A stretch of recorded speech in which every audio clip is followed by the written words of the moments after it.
ഇന്ന് രാവിലെ തന്നെ നമ്മളെ മലയാളികൾ വാർത്ത കേട്ടെണീക്കുന്നത് മലയാളത്തിലെ 2 പ്രശസ്തരായിട്ടുള്ള സംവിധായകർ അറസ്റ്റിലായി, പിന്നെ അവരെ വിട്ടയച്ചു എന്നാണ്.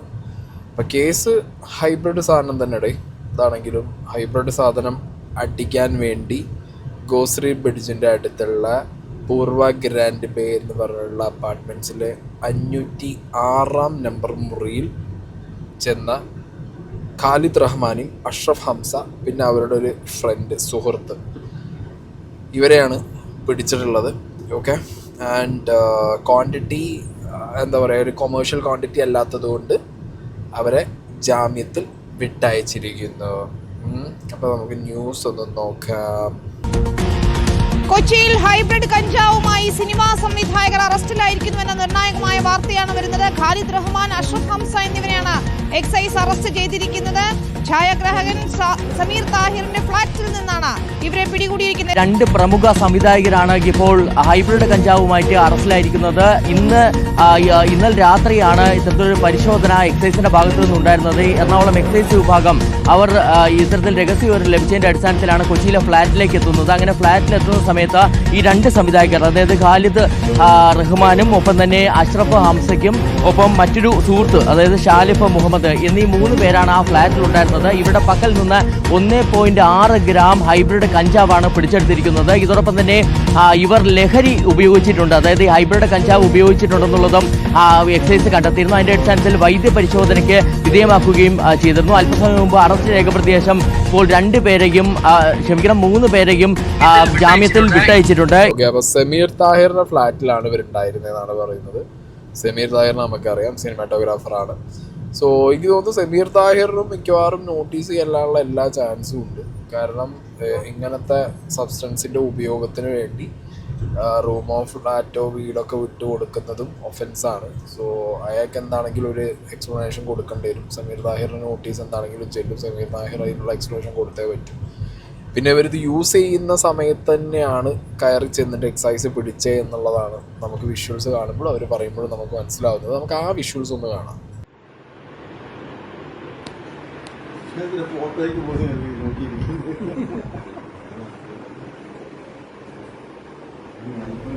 ഓക്കെ, അപ്പോൾ നമ്മുടെ എക്സൈസിലുള്ള സാറുമാരൊക്കെ വളരെ സന്തോഷം, എന്താ മോനെ, എന്താ കുട്ടടാ, എന്താടാന്നൊക്കെ ചോദിച്ചിട്ട് വളരെ സൗമ്യമായിട്ട് അവരും അങ്ങനെ തന്നെ കേട്ടോ. വളരെ എന്താ പറയുക, വളരെ നീറ്റായിട്ടുള്ള ഡീലിങ്, അല്ലെങ്കിൽ ഉപദേശത്തിൽ പൊതിഞ്ഞൊരു ഡീലിംഗ് ആണ് അവിടെ എക്സൈസിൻ്റെ ഭാഗത്തുനിന്ന് ഇവരെ കണ്ടപ്പോൾ ഉണ്ടായിട്ടുള്ളത്. പ്രത്യേകിച്ചൊരു ഗിമിക്കോ കാര്യങ്ങളൊന്നും എനിക്ക് ശ്രദ്ധിക്കാൻ പറ്റിയില്ല, നിങ്ങളും കണ്ടു കാണില്ല. പിന്നെ ഖാലിദ് റഹ്മാനോട് ചോദിച്ച സമയത്ത് ഖാലിദ് റഹ്മാൻ ഞാൻ മഞ്ഞന്മൽ ബോയ്സിൽ ഡ്രൈവറായിട്ട് അഭിനയിച്ച ആളാണ് സാറേ എന്നാണ് ഇത്ര എക്സൈസിനോട് പറഞ്ഞത്. ഇവിടെ എപ്പോഴും പറയുന്ന പോലെ സാധാരണക്കാർക്ക് ഒരു നീതി, സെലിബ്രിറ്റീസിന് വേറൊരു നീതി, എങ്ങനെയാണല്ലോ. കഴിഞ്ഞ ദിവസം ബസ്സിനകത്തുനിന്ന് ഒരുത്തൻ്റെ കയ്യിൽ നിന്ന് ഈ പച്ചല പിടിച്ച സമയത്ത് അവനെ നിർത്തി, അവന് ദേഹപരിശോധന നടത്തി, അവൻ്റെ വീഡിയോസ് എടുത്ത്, അങ്ങനത്തെ ഒരു സ്കീം ഞാൻ കണ്ടിട്ടുണ്ടായിരുന്നു. ഇവരുടെ കാര്യത്തിൽ ഒരു ഇങ്ങനത്തെ സബ്സ്റ്റൻസ് പിടിക്കുമ്പോൾ വീഡിയോ എടുക്കണം എന്നുള്ളതുണ്ട്, പ്രൂഫിന് വേണ്ടി വീഡിയോ എടുക്കണം. ഇതിൽ വീഡിയോ എടുക്കുന്ന സമയത്ത് നമ്മൾ വളരെ എന്താ പറയുക, അതും ഇത് ഹൈബ്രിഡ് സാധനമാണ് പിടിച്ചിട്ടുള്ളത്, മറ്റത് പച്ചല പിടിച്ചിട്ടുള്ളത്. അപ്പോൾ എങ്ങനെ പോയാലും എല്ലാവരും ഒരു രീതിയിൽ ഹാൻഡിൽ ചെയ്യണ്ടേ, അല്ലെങ്കിൽ ഒരുപോലെ ഹാൻഡിൽ ചെയ്യണ്ടേ, അങ്ങനെയല്ലല്ലോ. സെലിബ്രിറ്റീസിനോട് വേറൊരു രീതിക്കും പാവങ്ങളോട് വേറൊരു രീതിക്കുമാണ്. ഇത് കണ്ടോട്ടാ. എവിടെ വാങ്ങിച്ചേ? തിരുപ്പതി എത്ര രൂപയ്ക്ക്? 4000 രൂപയ്ക്ക് വാങ്ങിച്ചു. ഓക്കെ, നിന്റെ കഞ്ചാവ് കണ്ടെടുത്ത സ്ഥിതിക്ക് നിന്റെ ബോഡി സെർച്ച് നടത്തണം, മനസ്സിലായോ? അതിന് വേണ്ടിയിട്ട് സാറ് വന്നിരിക്കുകയാണ്. സാറിന്റെ പേര് സനോജ്, ആര്യങ്കാവ് റേഞ്ചിലെ ഫോറസ്റ്റ് റേഞ്ച് ഓഫീസറാണ്. സാറ് ഗസറ്റഡ് ഓഫീസറാണ് കേട്ടോ. എന്റെ പേര് Udayakumar, excise sub inspector Aryankavu കേട്ടോ.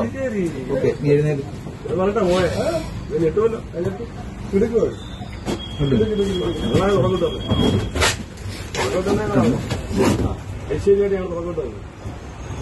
ഫോണുണ്ട് അല്ലേ?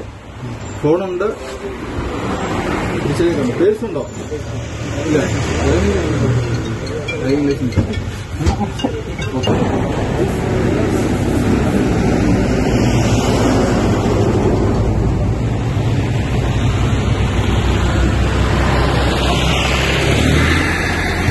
ചില കേസിൽ ഇങ്ങനെയാണ്. അതായത് ദേഹപരിശോധന അടക്കം ഈ സ്കീമാണ്. സെലിബ്രിറ്റീസിൻ്റെ അടുത്ത് പോകുമ്പോഴത്തേക്കും സ്കീം മാറും. അതിപ്പോൾ പറഞ്ഞിട്ട് കാര്യമൊന്നുമില്ല. കാരണം ഇനിയിപ്പോൾ പല അസോസിയേഷൻസും വന്നിട്ട് ഇനി ഇവരെ വെളുപ്പിക്കാൻ നടക്കുന്നത് നമ്മൾ കാണാൻ നിൽക്കണമല്ലോ. FFKയുടെ നടപടി എന്താണെന്നുള്ളതാണ് ഞാൻ നോക്കുന്നത്. FFK മിക്കവാറും പ്രാഥമിക ഘട്ടത്തിൽ സസ്പെൻഡ് ചെയ്യാനുള്ള സാധ്യതയെ ഞാൻ കാണുന്നുള്ളൂ. കാരണം അന്വേഷണം ഇനി മുന്നോട്ട് പോകുമ്പോഴാണ് ഇനി ബാക്കി കാര്യങ്ങൾ എങ്ങനെ എന്താ, അതോ ഇനി ഇവരുടെ ഉപയോഗം മാത്രമാണോ, അതോ ഇനി ഇവർക്ക് ഇതിൻ്റെ കച്ചവടമുണ്ടോ, എത്ര വർഷമായി എന്നുള്ള സ്കീമൊക്കെ എന്താണെങ്കിലും മുന്നോട്ടുള്ള അന്വേഷണത്തിൽ മനസ്സിലാവണമല്ലോ. ഖാലിദ് റഹ്മാൻ്റെ സീനിൽ ഇതിനു മുമ്പും ഒക്കെ ഇതേപോലെ സബ്സ്റ്റൻസ് റിലേറ്റഡ് ആയിട്ട് ഖാലിദ് റഹ്മാൻ്റെ പേര് പറഞ്ഞു കേട്ടിട്ടുണ്ട്.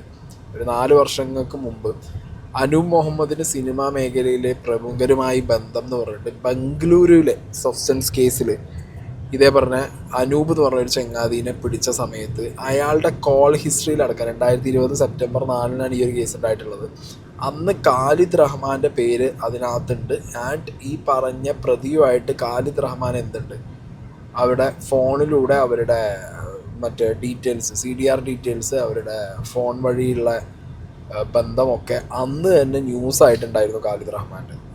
വാർത്തകളിലേക്ക്. ബിനീഷ് കോടിയേരിയും ബംഗളൂരു മയക്കുമരുന്ന് കേസിലെ പ്രതി അനൂപ് മുഹമ്മദും തമ്മിലെ ഫോൺ വിളിയുടെ കൂടുതൽ വിവരങ്ങൾ പുറത്ത്. 3 മാസത്തിനിടെ ഇരുവരും ഫോൺ വിളിച്ചത് 76 തവണ. മറ്റൊരു പ്രധാനപ്പെട്ട കാര്യം സിനിമാ മേഖലയുമായുള്ള ബന്ധമാണ്. കൊച്ചിയിലെ അടക്കം പല പ്രമുഖർക്കും നേരത്തെ തന്നെ ഇദ്ദേഹം കോൾ ചെയ്തു എന്നുള്ളതിന് വിവരങ്ങളുണ്ടായിരുന്നു. നമുക്ക് മനസ്സിലാക്കാൻ കഴിഞ്ഞിട്ടുള്ളവരിൽ ഏറ്റവും പ്രധാനി ഖാലിദ് റഹ്മാനാണ്. ഉണ്ടയും അനുരാഗ കരിക്കുംവെള്ളവും അടക്കമുള്ള സിനിമകൾ സംവിധാനം ചെയ്ത ഖാലിദ് റഹ്മാനെ ജൂൺ മാസത്തിൽ 11 തവണയും ജൂലൈ മാസത്തിൽ 11 തവണയുമായി 22 കോളുകളാണ് ഇരുവരും സംസാരിച്ചിരിക്കുന്നത്. ഖാലിദ് റഹ്മാൻ്റെ ഫോണിലേക്ക് അങ്ങോട്ടും അവർ തിരിച്ചും സംസാരിക്കുന്നതായിരുന്നു ഒരു സ്ഥിതി.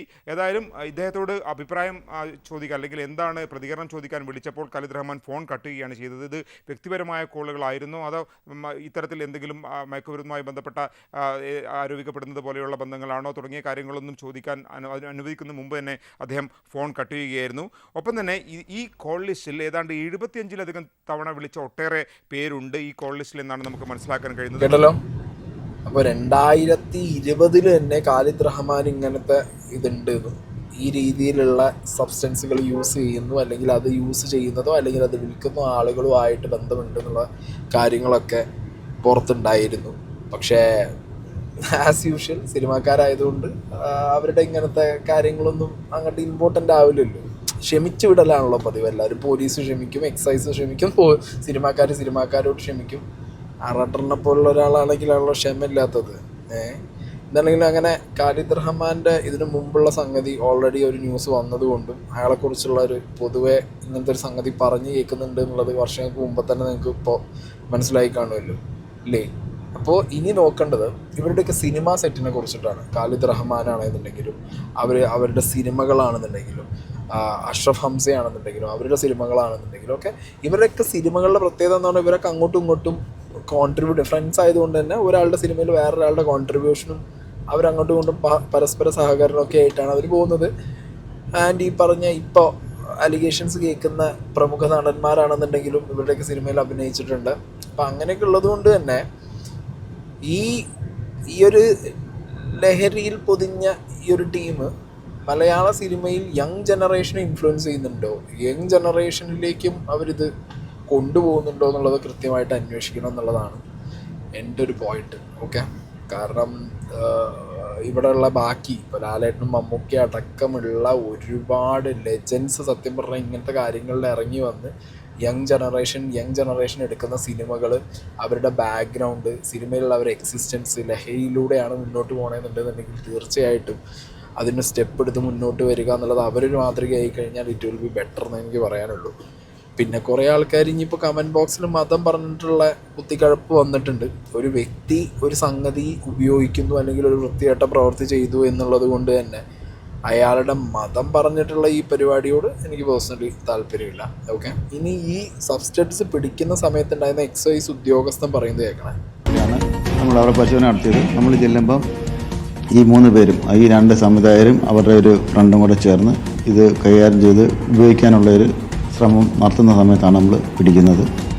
ഇത് കൊടുത്തവരെ പറ്റി ഒരു വിവരം കിട്ടിയിട്ടുണ്ട്. അതിൻ്റെ തുടർ അന്വേഷണങ്ങൾ നാളെ രഹസ്യവിവരത്തിന്റെ അടിസ്ഥാനത്തിലാണോ നിരന്തരം നിരീക്ഷിക്കുന്നുണ്ടായിരുന്നു? അങ്ങനെ ഇല്ല, ഞങ്ങൾ ഇന്ന് ജസ്റ്റ് കിട്ടിയ വിവരത്തിന് അത് കയറി നോക്കിയതാണ്. 1.6 ഗ്രാം 1.632 ഗ്രാം കഞ്ചാവാണ് കിട്ടിയത്, ഹൈബ്രിഡ് കഞ്ചാവ്. അപ്പോ അവരെ ഇപ്പോ ജാമ്യത്തിൽ വിട്ടയച്ചിരിക്കും? ജാമ്യത്തിൽ വിട്ടുകാരില്ല. കൊമേഴ്ഷ്യൽ ക്വാണ്ടിറ്റി അല്ല? അല്ലല്ല, ഇത് സ്മോൾ ക്വാണ്ടിറ്റി കേസ് ആയതുകൊണ്ട് ജാമ്യം കൊടുത്തേ പറ്റത്തുള്ളൂ.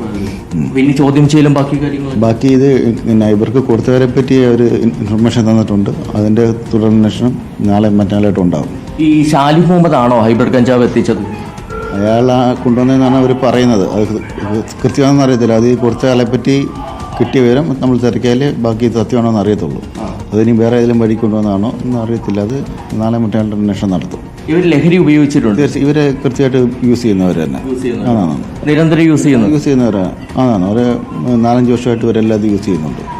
ഇവർ ഈ സ്ഥിരമായിട്ട് ഈ ഫ്ലാറ്റിൽ കൂടാറുണ്ട്? ഫ്ലാറ്റിൽ സിനിമാക്കാരെ പലരും വരുന്നുണ്ടെന്നാണ് നമുക്ക് കിട്ടിയ വിവരം. നേരത്തെ ഇങ്ങനെ വരുന്നുണ്ട്, ഇവർ ഇത് യൂസ് ചെയ്യാനും മറ്റേ ഡിസ്കഷനൊക്കെ ആയിട്ടെന്ന് പറഞ്ഞിട്ടാണ് ആൾക്കാർ വരുന്നത്. പക്ഷേ ഈ പരിപാടിയെല്ലാം ഇതിനകത്ത് നടക്കുന്നുണ്ട്. മറ്റ് സംവിധായകരുടെ താരങ്ങൾ ആരെങ്കിലും അത് കൃത്യമായിട്ട് അറിയത്തില്ല. നമുക്ക് ചിലർ വരുന്നതായിട്ട് അറിയുന്നുണ്ട്, കൃത്യം അറിയാത്തതുകൊണ്ട് നമുക്ക് ഇപ്പോൾ പറയാം. ഇല്ല, അങ്ങനെ ആരും വന്നാൽ അവർ പറയുന്നില്ല. ഇനിയുള്ള നടപടികൾ എങ്ങനെയായിരിക്കും? ഈ പിന്നെ തന്ന ഒരാളെ പറ്റി ഒരു ഇൻഫർമേഷൻ കിട്ടിയിട്ടുണ്ട്. അപ്പോൾ അത് നാളെ ഇന്ന് ഞായറാഴ്ച വൈകിട്ടും നാളെയായിട്ട് ബാക്കി അന്വേഷണം നടത്തും. അത് സോഴ്സ് ആണോ അതല്ലാതെ ഇവർക്ക് കൊടുത്ത സോഴ്സാ, അതായത് ഇടനിലക്കാരനാണ് കൊടുത്തേക്കുന്നത് ഇവർക്ക്. മെയിനാളെ ഈ നമ്മളാ കൊടുത്തവനെ പിടിച്ചാലേ മാത്രമേ മെയിനാളെ കിട്ടത്തുള്ളൂ. അതിൻ്റെ ഫോളോ അപ്പ് നടത്തുന്ന ആൾ. എന്താണ് മറ്റത്? അതായത് ഇപ്പം അറസ്റ്റ് രേഖപ്പെടുത്തി വിടാമെന്ന് മാത്രമേ ഉള്ളൂ? അത് ഇതിനകത്ത് ഈ കേസിൽ അത്രയേ ഉള്ളൂ. കാരണം പറയുന്ന ഇത്രയും സാധനമെല്ലാം കണ്ടുപിടിച്ചിട്ടുള്ളൂ. അപ്പോൾ നമ്മൾ പിന്നെ ബെയിലബിൾ കേസാണ്. ഇപ്പോൾ ജാമ്യം കൊടുത്ത് വിടേ പറ്റത്തുള്ളൂ. നമ്മൾ നടപടിക്രമം എല്ലാം കൃത്യമായിട്ട് പാലിച്ച് അവരെ ജാമ്യത്തിൽ വിട്ടിട്ടുണ്ട്. ചോദ്യം ചെയ്യലിൽ എന്തെങ്കിലും ഇവർ മൊഴി നൽകുന്നുണ്ട്? അവർ പറയുന്നുണ്ട്, അതിൽ ഒരാൾ പറയുന്നുണ്ട് ഇന്ന ആളാണ് നൽകിയെന്ന് പറയുന്നുണ്ട്. അതിനെപ്പറ്റി കൂടുതൽ അന്വേഷണം നടത്തും. ഓക്കെ, അപ്പോൾ ഇവർക്ക് എവിടെ നിന്ന് ഈ സാധനം കിട്ടി, ആരിൽ നിന്ന് കിട്ടി എന്നുള്ളതിൻ്റെ സോഴ്സൊക്കെ വെളിപ്പെടുത്തി എന്നാണ് പറയുന്നത്. ഇതിൻ്റെ പിന്നിൽ ഇനിയിപ്പോൾ എന്ത് നടക്കും, അല്ലെങ്കിൽ ഇതിൻ്റെ പിന്നിൽ ഒരു അന്വേഷണം നടക്കുമോ എന്നുള്ളതൊക്കെ കണ്ടറിയണം. ഓക്കെ, ഇതെന്താ അറിയോ, ഇവരുടെയൊക്കെ ഒരു ടാലൻറ്റ് വെച്ചിട്ട് ഇവരൊക്കെ എക്സ്ട്രീംലി ടാലൻ്റാണ്. ഇപ്പോൾ അടുത്തിറങ്ങിയ ജിംഖാനെ കാണുമ്പോൾ തന്നെ നമുക്കറിയാം. അതിന് പിന്നെ തല്ലുമാലയാണെങ്കിലും ഓരോരുത്തരും 2 പേരും എക്സ്ട്രീംലി ടാലൻറ്റഡ് ആയിട്ടുള്ള ആളുകളാണ്. തമാശ കണ്ടതാണെങ്കിലും, ഭീമൻ്റെ വഴിയാണെന്നുണ്ടെങ്കിലും, അഷ്റഫ് ഹംസയാണെങ്കിലും, ഈ പറഞ്ഞ നമ്മളുടെ ഖാലിദ് റഹ്മാനാണെന്നുണ്ടെങ്കിലും എക്സ്ട്രീംലി ടാലൻറ്റഡ് ആയിട്ടുള്ള ആളുകളാണ്. അപ്പോൾ അവരിങ്ങനെ ഈ ഒരു ലഹരിയുടെ സ്കീമിലാവുമ്പോൾ ഇനി സംഭവിക്കാൻ പോകുക എന്താണെന്ന് വെച്ച് കഴിഞ്ഞാൽ, ഇവരുടെ സിനിമകൾ ഇറങ്ങുന്ന സമയത്ത് ഓബിയസ്ലി ആളുകൾ ഇനി എത്ര നല്ല വർക്കാണെന്നുണ്ടെങ്കിലും ഇക്വേറ്റ് ചെയ്യാൻ പോകുന്നത് മറ്റേതടിച്ചിട്ടായിരിക്കും. എന്തായാലും എന്താ, ഇതല്ലേ കയ്യിലിരിപ്പ്, സ്കീമിക്ക് കാര്യങ്ങൾ കൊണ്ടുപോകും. ആക്ച്വലി ഞാൻ പറയുമ്പോൾ എന്താ പറയുക, ഇതൊക്കെ കുറച്ച് വർഷങ്ങൾക്ക് മുമ്പേ സിനിമാ ഫീൽഡിൽ ഇങ്ങനത്തെ ഒരു ക്ലൻസിങ്ങിന് വേണ്ടിയിട്ട് ഇവിടുത്തെ സിസ്റ്റം ഇറങ്ങി തിരിച്ചിരുന്നു എന്നുണ്ടെങ്കിൽ യങ് ജനറേഷനിലേക്ക് ഈ സാധനങ്ങൾ എത്താതെ നമുക്ക് തടയാമായിരുന്നു.